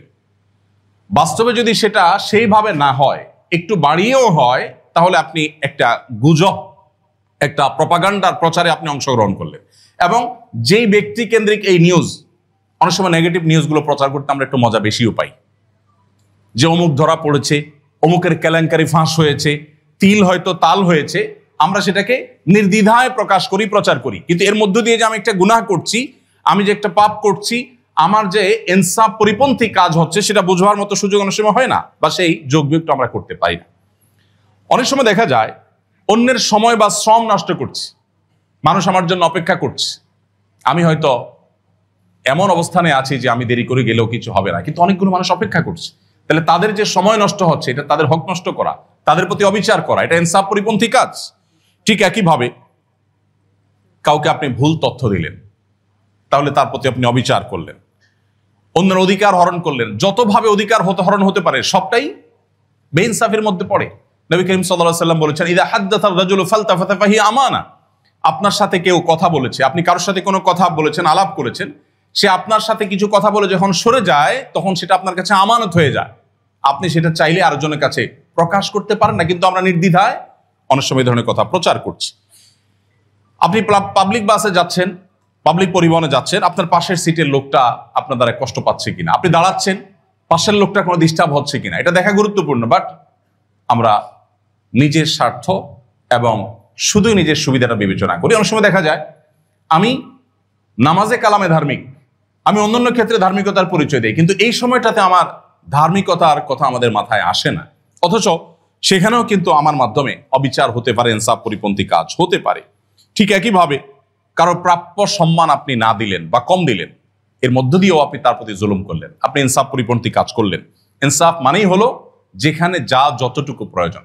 আপনি একজন রিক্সা চালককে ডাক দিলেন, এই ডাকটার মধ্যে যদি তাচ্ছিল্য থাকে, আপনি তার সাথে কথা বললেন, কোনো কারণে আপনার রাগত স্বরে যদি তার সাথে কথা বলেন, তাহলে আপনি এই যে হয়তো একই কথা যেটা আপনি একটু প্রেসার দিয়ে বলেছেন, একটু জোর দিয়ে বলেছেন, হয়তো একটু উচ্চ আওয়াজে বলেছেন, যেটার ফলে তার প্রতি আপনি অবিচার করেছেন, কিয়ামতের ময়দানে আপনি হয়তো ভাবতেও পাবেন না যে এইটুকু বিষয় আল্লাহ রাব্বুল আলামিন ধরেছেন। আল্লাহ বলেছেন ওয়ামান ইয়ামাল মিসকালা যাররাতিন শাররান ইয়ারা। আপনি যেই কোনো আচরণ করেন, একজন মুসলমান হিসেবে আপনাকে মেপে মেপে প্রত্যেকটা আচরণ, প্রত্যেকটা কাজ আপনাকে করতে হবে। ঠিক একইভাবে আমাদের পরিবারের প্রতি আমরা অনেক সময় জুলুম করি, ইনসাফ পরিপন্থী কাজ করি, যেটা আমরা লক্ষ্য করি না। আমাদের প্রতিবেশী, আমাদের সহকর্মী, পরিচিত মানুষজন, অপরিচিত মানুষজন, সবার সাথে ইনসাফ করার, সবার সাথে ন্যায়সঙ্গত আচরণ করবার প্রশ্ন কিন্তু আছে। ঠিক একইভাবে আমরা যখন কোনো কিছু অপচয় করি তখনও বেইনসাফি হয়, তখনও অন্যায় হয়, তখন কিন্তু অবিচার হয়। এবং সেটা যে অবিচার, এটা অনেক সময় আমরা মাথায় রাখি না। আমি মনে করি আমার টাকার কেনার জিনিস, দেখুন গোটা পৃথিবীর সব সভ্যতা আপনাকে বলবে আপনার টাকার কেনার জিনিস আপনি নষ্ট করছেন, অপচয় করছেন, আপনি কিছু খাচ্ছেন, কিছু ফেলে দিচ্ছেন, কারোর কিছু বলার নাই।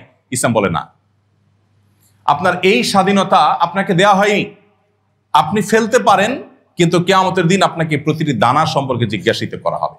আজকে পৃথিবীতে যে ক্রাইসিস, আজকে যে দুর্ভিক্ষ, আজকে যে অভাব, এটা পৃথিবীর বন্টন নীতির ত্রুটির কারণে। আমরা সবাই জানি ফিলিস্তিনের গাজার মানুষরা না খেয়ে আছে, খাদ্যের অভাবে না, খাদ্যের অভাবে না, তাদেরকে সিস্টেমিক্যাল দুর্ভিক্ষের মধ্যে ফেলে দেওয়ার কারণে। ঠিক একইভাবে আমি যখন খাবারের অপচয় করি, ঠিক ওই সময়টাতে পৃথিবীর কোথাও না কোথাও কেউ না কেউ হয়তো খাবারে কষ্ট করছেন। ইসলাম আমাকে সেটা অ্যালাউ করে না। তো একজন মুসলমান তিনি যতটা দায়িত্বশীল হবেন, পৃথিবীতে তার মতো এত দায়িত্বশীলতা পৃথিবীতে অন্য কোনো মানুষের মধ্যে পাওয়ার কথা নয়। সময়ত উপস্থিতি। ঠিক একইভাবে আজকে পরিবেশ দূষণের শিকার আমরা, ফ্যাক্টরি রেভলিউশনের নামে বা নানা নামে আমরা পৃথিবীর যে আসল চরিত্র সেটাকে নষ্ট করেছি। এখন পৃথিবীকে আমরা আবার আগের জায়গা নেওয়ার চেষ্টা করছি। মুহাম্মদ সাল্লাল্লাহু আলাইহি সাল্লাম আজ থেকে প্রায় 1450 বছর আগে, যখন পৃথিবীর পরিবেশ যখন বিপর্যস্ত হয়নি, পরিবেশ যখন দূষিত হয়নি, তখন তিনি বলেছেন তোমার হাতে যদি কোনো গাছের চারা থাকে আর তুমি দেখতে পাও আল্লাহর ফেরেশতা ইসরাফিল সিংহা ফুৎকার দেওয়ার প্রস্তুতি নিয়েছেন, ওই অবস্থায়ও তুমি গাছের চারাটা রোপণ করে দাও। ইসরাফিলের সিংহা ফুৎকার দেওয়ার পর, সুইচ টিপার পর সৃষ্টি জগৎ সব তুলার মতো উঠতে থাকবে, কোরআন বলেছে। সেটা জানার পরও তুমি গাছের চারাটা লাগিয়ে দাও, এর ফলে তোমাকে আল্লাহ তাআলা সওয়াব দিবেন। নবী সাল্লাল্লাহু আলাইহি ওয়াসাল্লাম বলেছেন তোমাদের কেউ যদি কোনো গাছের চারা লাগায়, কোনো বৃক্ষ রোপণ করে, সেই গাছ থেকে যদি কোনো ফল ফসল, তার পাতা পল্লব থেকে কোনো মানুষ, এমনকি কোনো পশু পাখি, পোকামাকড় পর্যন্ত যদি খায়, তাহলে তারা যা এখান থেকে খাদ্য গ্রহণ করলো, তারা যে অক্সিজেন গ্রহণ করলো, তার ফলশ্রুতিতে আল্লাহ তাআলা তোমার আমলনামাতে সওয়াব লিপিবদ্ধ করবে। তুমি টাকা পয়সা দান করলে, ডোনেশন করলে, মানুষকে আহার দিলে যে সওয়াবটা পেতে, বৃক্ষরোপণ করার মধ্য দিয়ে তুমি সেটি লাভ করতে পারো, এবং তার চাইতে কোনো কোনো ক্ষেত্রে বেশি করতে পারো। কারণ আমি মানুষকে দাওয়াত দিয়ে খাওয়াতে পারি, পিপিলিকাকে নয়, পোকামাকড়কে নয়, কীটপতঙ্গকে নয়, পশু পাখিকে নয়, কিন্তু বৃক্ষরোপণ করার মধ্য দিয়ে নবীজি বলেছেন তুমি সেই সওয়াবটা লাভ করতে পারো। যখন পৃথিবীর এই অবস্থা হয়নি, যখন পরিবেশ দূষিত হয়নি, তখন নবী সাল্লাল্লাহু আলাইহি সাল্লাম পরিবেশ সুরক্ষিত রাখবার জন্য, পরিবেশ ভালো রাখবার জন্য তার যে নির্দেশনাগুলো ছিল, এগুলো মনে হয় যে 2025-এর পৃথিবীর জন্য যেন তিনি আজকেই বলে গেছেন, অথচ কথাগুলো বলেছেন প্রায় 150 সহস্রাব্দী আগে। তাহলে আমরা যখন পরিবেশ নষ্ট হওয়ার মতো কোনো কাজ করব, তখন আমার দ্বারা জুলুম হতে পারে। আমি চিপস খেয়ে ঠোঙাটা ছেড়ে দিলাম গাড়ির বাহিরে অথবা রাস্তাঘাটে, এই ঠোঙা হয়তো কোনো ড্রেনে গিয়ে পড়লো, সেখানে পানি জমা হয়ে ড্রেনের স্বাভাবিক প্রবাহকে ব্যাহত করলো, অথবা আমি ডাব খেয়ে ডাবের মালাটাকে কোথাও ফেলে দিলাম, সেখানে পানি জমলো, সে পানিতে কোনো ডেঙ্গু মশা তৈরি হয়ে হয়তো বা কাউকে কামড় দিয়েছে, যাকে কামড় দিয়েছে হয়তো কোনো গরিব মানুষ আইসিইউ পর্যন্ত চলে গেছে, হয়তোবা দুনিয়া থেকেও চলে যেতে হয়েছে, হয়তো ফ্যামিলিটা নিঃস্ব হয়ে গেছে আমার একটা ডাবের মালা থেকে। বাট আমি যখন ফেলছি তখন এটুকু আমি চিন্তাও করছি না যে আমাকে নবী সাল্লাল্লাহু আলাইহি সাল্লাম বলেছেন ইমাতাতুল আযা আনিত তারিক, রাস্তায় তোমার ফেলার তো প্রশ্নই ওঠে না, অন্য কেউ যদি কোনো কিছু ফেলে তুমি অ্যাজ এ মুসলিম সেটাকে তুলে যথাস্থানে ফেলা, এটা তোমার ইমানের দাবি। পথ পরিষ্কার করা ইমানের অঙ্গ। আমি জানি না আমাদের মধ্যে কজন মানুষ আছে যে বলতে পারবো যে আমি আজ এই পুরো দিনের মধ্যে কোথাও কেউ কোনো টিস্যু ফেলেছে অজায়গায়, সেটাকে আমি যথাস্থানে ফেলে দিয়েছি। এরকম দায়িত্বশীলতার পরিচয় আমরা কজন মানুষ দিতে পারি? কিন্তু ইসলাম আমাদেরকে সেই কথাটি বলেছে। সময়ত উপস্থিতি, পৃথিবীকে সাজাবার জন্য, আমাদের দেশকে সমৃদ্ধ করবার জন্য মুহাম্মদ সাল্লাল্লাহু আলাইহি সাল্লামের সিরাত চর্চার কোনো বিকল্প আমাদের সামনে নেই। অতএব বারবার করে তাকে আমাদের অধ্যয়ন করতে হবে, তাকে পাঠ করতে হবে, পুনর্পাঠ করতে হবে। আর সেজন্যই তার ইনসাফ, তার ন্যায় বিচার এবং ন্যায়সঙ্গত আচরণ, এটা আজকের পৃথিবীর সবচাইতে অপরিহার্য বিষয়, এবং সেটা শুধুমাত্র তার অনুকরণের মধ্য দিয়ে সম্ভব। ভাইরা আমার, আমাদের অজস্র এরকম অবিচার এবং ইনসাফ পরিপন্থী কাজ হয়। আপনারা যেহেতু ব্যাংকিং ব্যবস্থার সাথে জড়িত আছেন, সেজন্য ইনসাফ পরিপন্থী কোরআনের দৃষ্টিতে, হাদিসের দৃষ্টিতে একটা ইনসাফ পরিপন্থী বিষয় হলো রিবা। আজকের গোটা পৃথিবী যেটার উপর দাঁড়িয়ে আছে, এই সিস্টেম, কোরআন এবং হাদিস এটাকে ইনসাফ পরিপন্থী হিসাবে আখ্যায়িত করেছে। রিবা বলতে আমরা সাধারণত শুধু সুদকে মনে করি, অথচ সুদের বাইরেও রিবার আরো বিভিন্ন প্রক্রিয়া এবং পদ্ধতি আছে। নবী করিম সাল্লাল্লাহু আলাইহি সাল্লাম সেটাকে নিষেধ করেছেন। কোরআনে আল্লাহ তাআলা বহু হারামের তালিকা উল্লেখ করেছেন। মৃত পশু খাওয়া হারাম করেছেন, রক্ত খেতে আল্লাহ নিষেধ করেছেন, অনেক কিছু আল্লাহ নিষেধ করেছেন, শূকর খেতে আল্লাহ নিষেধ করেছেন। কিন্তু একটি হারামের ব্যাপারে আল্লাহ তাআলা যুদ্ধ ঘোষণা করেছেন, অন্য কোনো হারামের ক্ষেত্রে সেটা করেন নাই। এটা খুবই সিগনিফিকেন্ট। এবং কোরআন যেটাকে যত কঠোরভাবে নিষেধ করে, আজকের পৃথিবী তত অ্যাগ্রেসিভলি সেটাকে পুশ করে এবং প্রতিষ্ঠা করে। এটা হলো বাস্তবতা। অতএব এই রিবা, যেটার উপর আজকের পৃথিবী অনেকটা দাঁড়িয়ে আছে, আমাদের সিস্টেম অনেকটা দাঁড়িয়ে আছে, এটাও ইনসাফ প্রতিষ্ঠার প্রয়োজনে এটাকে ইসলাম হারাম করেছে। আর সেটিকে হারাম হিসাবে জানা এবং সেটাকে অন্তঃস্থল থেকে গভীরভাবে বিশ্বাস করা যে এটাকে হারাম জানার মধ্য দিয়ে ইনসাফ পরিপূর্ণভাবে প্রতিষ্ঠা করা সম্ভব হবে। আজকে যে সারা পৃথিবীতে এত দারিদ্র, এত ইনজাস্টিস, এত বাই ডিফল্ট অর্থ সম্পদের ইস্যুটা, পুরো অর্থ সম্পদটা যে একটা সার্টেন গ্রুপ অফ পিপলের কাছে চলে যাচ্ছে, সাধারণ মানুষ, অসংখ্য অগণিত মানুষের রাখা অর্থ সম্পদ যে সার্টেন গ্রুপ অফ পিপল তাদের হাতে যাচ্ছে, এটা যথার্থ কিনা, এটা ইনসাফ কিনা, সিস্টেমের এই ত্রুটি বা সিস্টেমের এই বিষয় সম্পর্কে আমাদের ভাবতে হবে একজন মুসলমান হিসাবে। এর গোড়ায় কোনো সমস্যা আছে কিনা, এর মেইন কোনো কারণ আছে কিনা, সেটা আমাদের খুঁজে বের করতে হবে। এই প্রশ্নের উত্তর আমাদের খুঁজে বের করতে হবে। ভাইরা আমার, হয়তো পুরোপুরি সিস্টেম চেঞ্জ করা আমাদের দ্বারা সম্ভবপর হবে না, কিন্তু রেগুলেশনের জায়গা থেকে ইনজাস্টিসকে আটকানো কিংবা কমিয়ে আনা, এটা আমাদের দ্বারা অনেকখানি সম্ভব। সেই চেষ্টা একজন মুসলমান হিসাবে আমি করেছি কিনা, কিয়ামতের ময়দানে সেই জিজ্ঞাসা আমাদের প্রত্যেককে, এই জিজ্ঞাসার মুখোমুখি হতে হবে। আমাদের অর্থনৈতিক সিস্টেমটা সবসময় ধনীদের, পাওয়ারফুলদের এবং কর্পোরেশনস গুলোর হেল্প করার জন্য হচ্ছে কিনা, এটা কি গরিবদের থেকে আহরিত টাকা পয়সা ধনীদের কাছে তুলে দিয়ে তাদেরকে আরো ধনী করে দেওয়ার সুযোগ করার জন্য ব্যবহার হচ্ছে কিনা, সিস্টেমের ত্রুটি আছে কিনা, সত্যিকারের দারিদ্র দূরের জন্য কাজ হচ্ছে কিনা, পলিটিক্যাল বা আইডিওলজিক্যাল এজেন্ডা বাস্তবায়নের জন্য আমরা কাজ করছি কিনা, এটা ইনসাফ এবং ন্যায় বিচার প্রতিষ্ঠার ক্ষেত্রে অনেক বড় প্রশ্নের জায়গা। এই প্রশ্নের উত্তর যদি আমরা নিজের কাছে নিজে পরিষ্কার করতে না পারি, তো আল্লাহর কাছে কি আমাদের ময়দানে পরিষ্কার আমি করতে পারবো না। আজকের অর্থনৈতিক সিস্টেম, ফ্রি মার্কেট ইত্যাদির কথা বলা হচ্ছে, অথচ বাস্তবিক বিচারে সাধারণ মানুষের সব টাকা সম্পদ নিয়ে ধনীরা আরো ব্যবসা করে, লোন নিয়ে, ব্যবসায়িক লোন নিয়ে তারা আরো ব্যবসাকে সম্প্রসারণ করতে পারছে, ধনী আরো ধনী হচ্ছে, এবং গরিব আস্তে আস্তে অনেকটা দাসে পরিণত হচ্ছে। এই প্রশ্ন বারবার করে নিজেদেরকে করা দরকার যে এই ইনজাস্টিস, এটার ক্ষেত্রে আমি আল্লাহর কাছে জবাবদিহি করার জায়গাটা ঠিক কোথায়, বা এখানে আমার রোল প্লে করার কতটুকু জায়গা বা সুযোগ আছে, সেটা অন্তত ভাবা দরকার। আল্লাহ মানুষকে সাধ্যের বাইরে জিজ্ঞাসা করবেন, আমার হাতে নাই সেটা আল্লাহর কাছে আমার জিজ্ঞাসিত হতে হবে না, কিন্তু যেটা আমার কাছে আছে সেটুকু আমাকে অন্তত করতে হবে।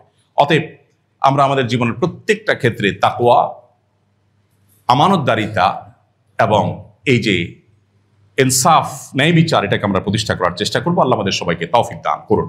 নবী করিম সাল্লাল্লাহু আলাইহি সাল্লামের সিরাত থেকে আরেকটি পয়েন্ট হলো তাকওয়া এবং সততা। এটা নিয়ে আমি কয়েকটি কথা বলতে চাই। সত্যতা এবং সত্যবাদিতা, এটা এখন আমাদের হারিয়ে যাওয়া সম্পদগুলোর একটি। আমরা শুরু থেকে যেটি বলে আসছিলাম, আজ নামাজে কালামি মুসলমান পাওয়া যায়, সাদা বুক ভর্তি দাড়িওয়ালা মুসলমানও পাওয়া যায়, লম্বা জুব্বা বা টুপি পরা মুসলমানও পাওয়া যায়, অনেক সুন্দর তেলাওয়াতকারী মুসলমানও পাওয়া যায়, কিন্তু আজ সেই মুসলমান খুব বেশি পাওয়া যায় না যে মুসলমান তার প্রত্যেকটা ক্ষেত্রে তিনি সততার পরিচয় দিতে পারবেন।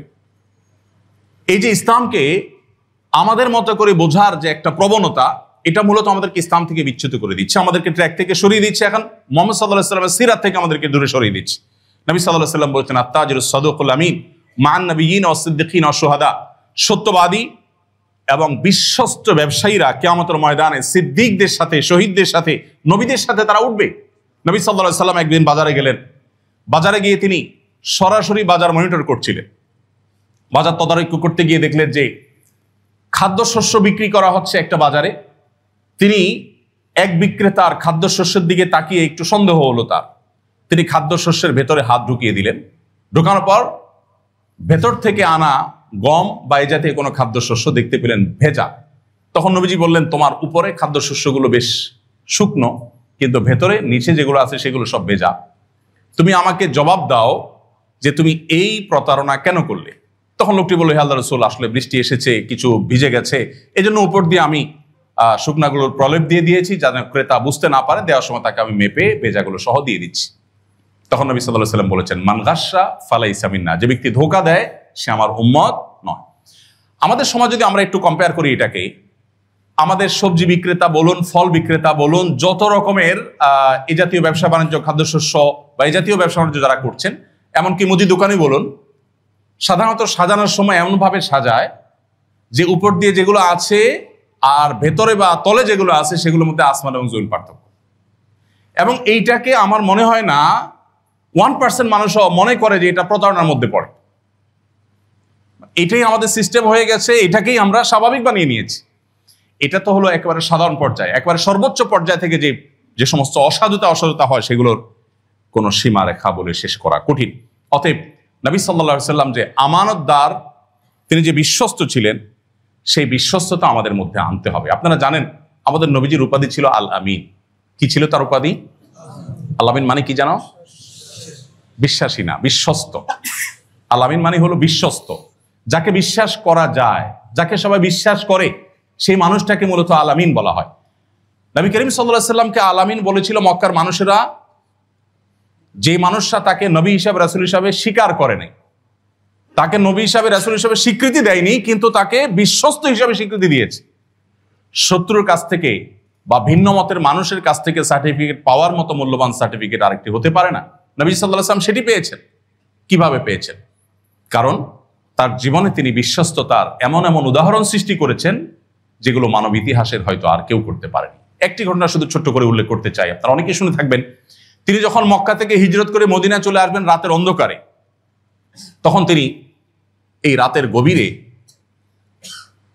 লোকচক্ষুর আড়ালে অনেকটা সংগোপনে যখন মক্কা ত্যাগ করতে হবে, তখনও তার কাছে মক্কার বহু অমুসলিম, অন্য ধর্মাবলম্বী, যারা নবী সাল্লাল্লাহু আলাইহি ওয়াসাল্লামকে হত্যা করবার জন্য চেষ্টা করছে, অবাক করা বিষয় হলো, বিস্ময়কর ব্যাপার হলো, সেই রাসূলের কাছে এনে তাদের স্বর্ণ মুদ্রা, রৌপ্য মুদ্রা, তাদের গহনা, মূল্যবান সম্পদগুলো তারা তার কাছে জমা রেখে যেতেন। কারণ তারা জানতেন যে মুহাম্মদ আমাদের সাথে তার বিশ্বাসগত বৈপরীত্য থাকতে পারে, কিন্তু আমাদের রাখা আমানতের কখনো খেয়ানত তিনি করবেন না। তার চাইতে বিশ্বস্ত ব্যাংক, তার চাইতে বিশ্বস্ত কোনো প্রতিষ্ঠান, ব্যক্তি মক্কার মানুষের কাছে আরেকটা ছিল না। এই জন্য সবাই তার কাছে রাখতো।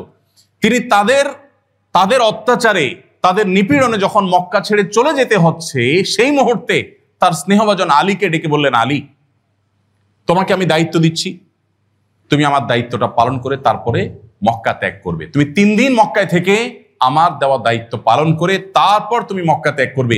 তার আগ পর্যন্ত তোমার হিজরত করার পারমিশন নাই। দায়িত্ব কি? নবী সাল্লাল্লাহু আলাইহি ওয়াসাল্লাম বললেন, দেখো, আমার কাছে এই স্বর্ণ মুদ্রাগুলো অমুকের আছে, দিনের আলোতে তার কাছে এটা পৌঁছে দিবে। এই রৌপ্য মুদ্রা অমুকের, এই গহনাগুলো অমুকের, এই সম্পদটা তমুকের। তিনি সবগুলো বুঝিয়ে দিয়ে তারপর তিনি মক্কা থেকে চলে গেলেন। যেই মানুষগুলোর নিপীড়নে নিজের মাতৃভূমি ছেড়ে চলে যেতে হচ্ছে, সেই মানুষগুলোর সম্পদ যাওয়ার আগ মুহূর্তে সংরক্ষণ করবার এবং তাদের কাছে পৌঁছাবার ব্যবস্থা করে দিয়ে তারপরে গিয়েছেন। এমনি এমনি আল আমিন বা বিশ্বস্ত নামটি তিনি পাননি। আজ শত্রুর কাছে রাখা তো দূরের কথা, বাবার কাছে সম্পদ দিয়েও ফেরত পাওয়া যায় না, ভাইয়ের কাছে সম্পদ দিয়েও ফেরত পাওয়া যায় না। তো আজ এই যে দুর্ভিক্ষ চলছে, এই যে সততার অভাব চলছে, এই জায়গাটাতে আমাদেরকে বিশেষভাবে ফোকাস দিতে হবে, বিশেষভাবে নজর দিতে হবে। প্রিয় নবী সাল্লাল্লাহু আলাইহি সাল্লামের জীবনের এই যে সততা, উপার্জনের সততা, ইনসাফ করার ক্ষেত্রে আমার দ্বারা কারোর প্রতি কোনো অবিচার হচ্ছে কিনা, এমনকি একটা পশু পাখির প্রতি অবিচার হচ্ছে কিনা, এটা একজন মুসলমানের কাছে গুরুত্বপূর্ণ। নবী সাল্লাল্লাহু আলাইহি সাল্লাম, আপনারা জানেন, এক ব্যক্তি তার বিড়ালকে বেঁধে রেখে অনাহারে রেখে মেরে ফেলেছিল। লোকটি পার্সোনালি অনেক নামাজি ছিল, এক ভদ্র মহিলা।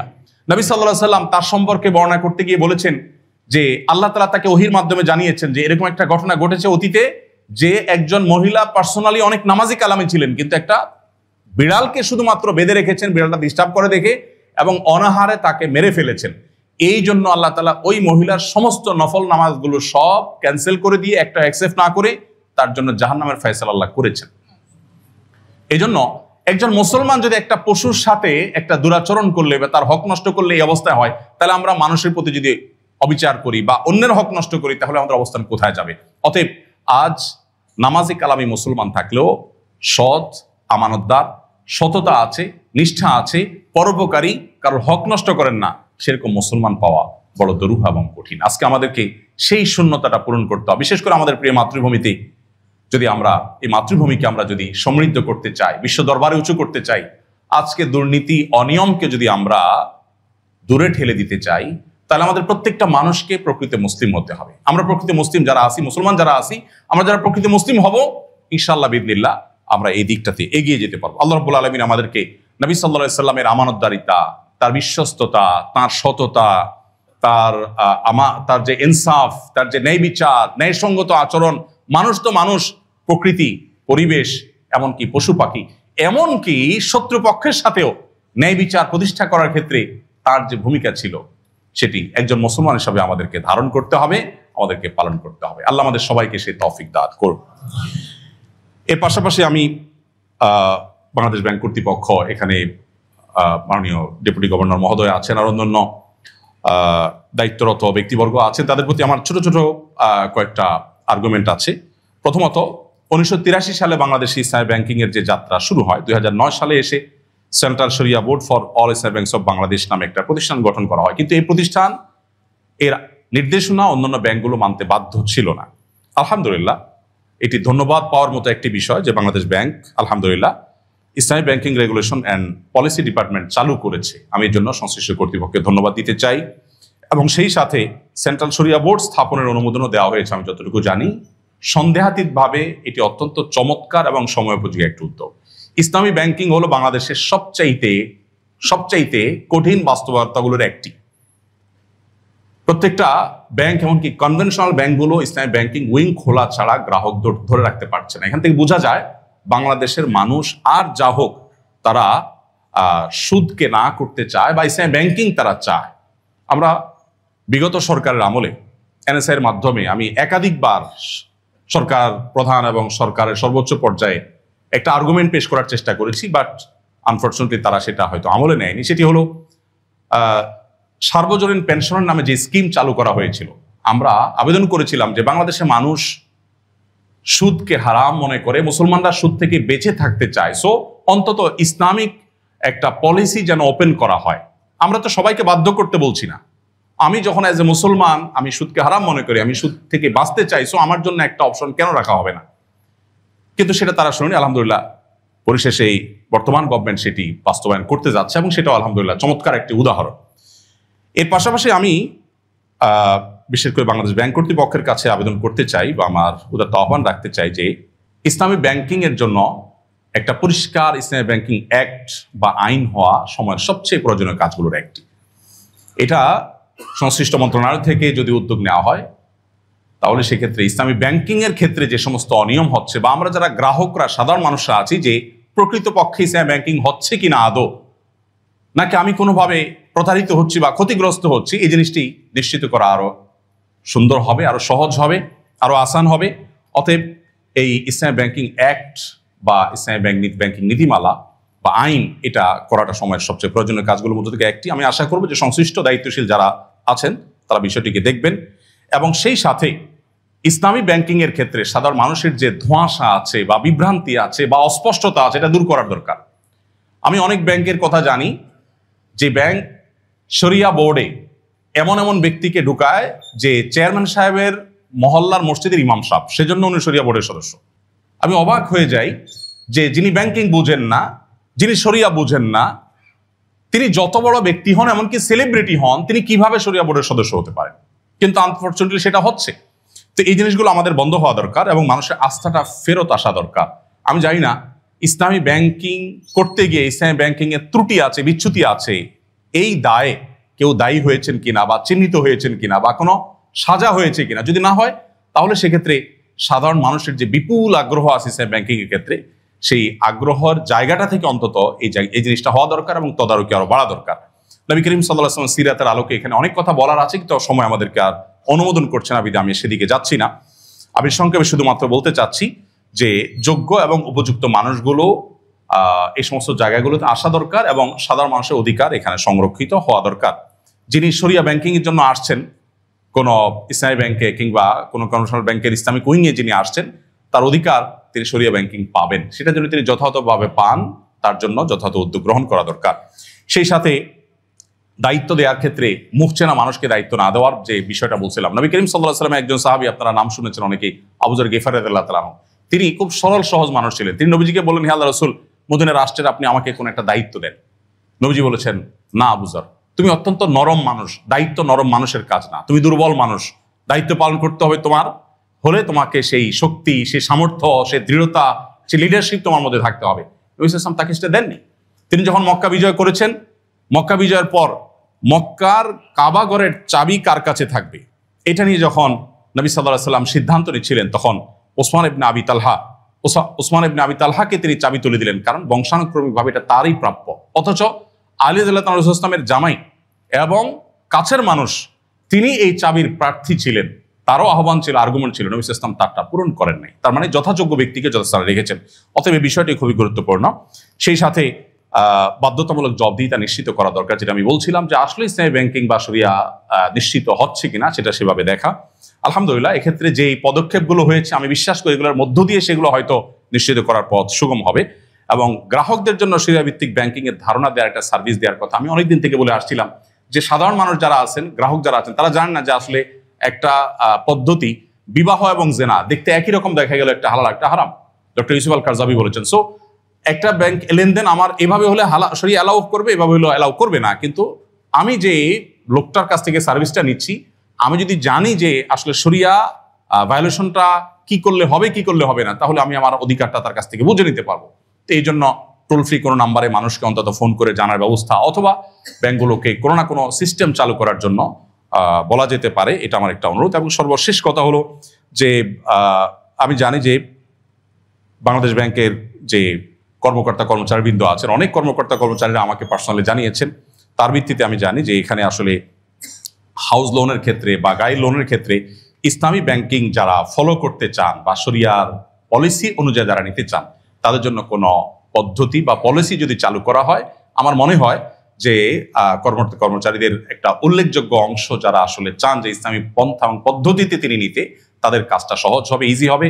আমি আশা করব বিনীতভাবে যে কর্তৃপক্ষ সে বিষয়টিকেও সদা বিবেচনা করবেন এবং এমপ্লয়ীদের এবং কর্মকর্তা কর্মচারীদের তাদের জন্য ইসলামী ব্যাংকিং এর পথটা অন্তত ওপেন রাখবেন। আমরা তো সবার জন্য এক সিস্টেমের কথা বলছি না, একজন মানুষ যখন দিন পালন করতে চান তার জন্য সেই সুযোগটা যদি রাখা হয়, তাহলে সেক্ষেত্রে আমার মনে হয় তাদের হক এবং অধিকার অনেক বেশি আদায় হবে। আমরা শেষ করছি, যেহেতু আমাদের সময় খুবই কাছাকাছি এসে পৌঁছেছে। অনেক কথা আমরা বলেছি, যদি ভুল কিছু বলে থাকি তাহলে আমাকে ক্ষমা করবেন, আল্লাহ তাআলা আমাদেরকে মাফ করুন। আর যদি সঠিক কিছু বলে থাকি আমরা আমল করার চেষ্টা করব।